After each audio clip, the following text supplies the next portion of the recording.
présence aujourd'hui est de vous présenter mon discours. Un discours portant un message d'alerte du fait que la stigmatisation pose comme problème, surtout sur notre génération, en particulier celle de moins de 20 ans.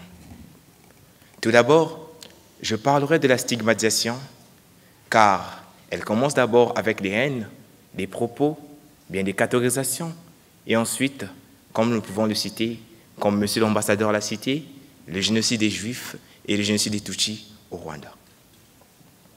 Qu'est-ce qu'on entend par la stigmatisation? La stigmatisation de notre sujet ou notre thème choisi peut se traduire comme le fait d'attribuer une mauvaise identité envers une ou plusieurs personnes. Le tout pouvant ainsi former un groupe d'individus. Bien fréquemment, pas seulement au Congo-Brazzaville, partout dans le monde, nous remarquons de plus en plus des groupes se créer de partout. Des amis jouer entre amis, dire que nous sommes de cette ruelle, nous n'affrontons pas ceux de l'autre ruelle. Le fait, pour moi, qui pousse les gens à stigmatiser, c'est les apparences en fait. Je peux prendre les cas des Hutus qui considéraient les Tutsis comme un peuple moins travailleur. Et d'où le fait que leur stigmatisation générale, prouve qu'ils refusaient d'admettre que parmi les stigmatisés, il pouvait y avoir ceux qui n'étaient ni dangereux, ni une menace. Et si là je dis que je n'aime pas les gens qui sont gros parce qu'ils sont vraiment encombrants, mais est-ce que c'est en source? Non, je ne pense pas. C'est là le fait de ne pas dire que toute personne gros n'est pas inapte, toute personne maigre n'est pas mannequin. Ce n'est pas forcément ça. Je parlerai du génocide. Je peux citer par là la Shoah, du génocide des Juifs en Allemagne pendant la Deuxième Guerre mondiale. Un génocide qui fit plus de 6 millions de morts, un crime contre l'humanité, un crime. 6 millions de morts. Vous connaissez tous comment le génocide s'est passé. Il a exterminé les Juifs par plusieurs moyens, les chambres d'extermination, tout cela nous connaissons.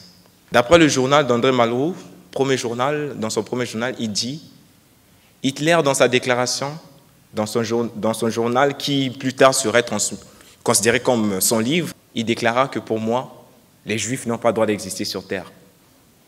Parce qu'ils ont été à la cause de la défaite de l'Allemagne pendant la Première Guerre mondiale.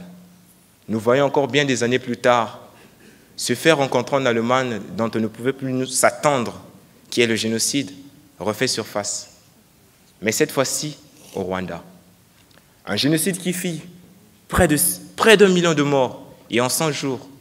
Bien que pour la plupart, j'aurais aimé développer, mais merci, monsieur l'ambassadeur, vous avez vraiment développé pour moi. Tout comme je disais, un génocide qui fit près d'1 million de morts en 100 jours. Et donc l'indexé originel est appelé extrémiste Hutu, peuple frère d'un même pays. Et c'est la stigmatisation dont nous parlons.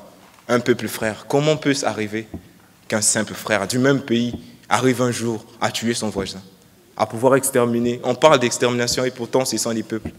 Est-ce que c'est croyable? Tu te réveilles un jour, puisqu'au monde, on se décide, bon, Bissoba Congo, c'est comme ça.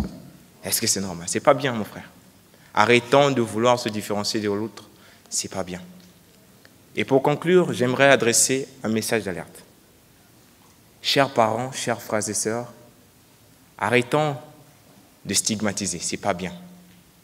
Comment peut-on évoluer si nous plaçons des difficultés dans notre propre chemin? Comment peut-on évoluer vraiment?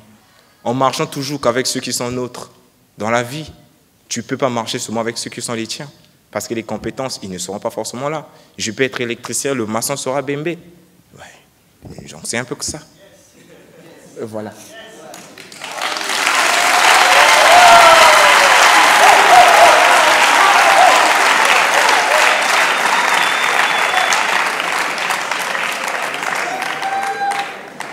Chers frères et sœurs, celui qui est convaincu parmi vous, qui pense que le vivre ensemble doit triompher des divisions ethniques, lève la main avec moi, dit « J'aime mon prochain comme il est, Bembe, Hutu, Tutsi, Mboshi, Lari, je l'aime comme il est ».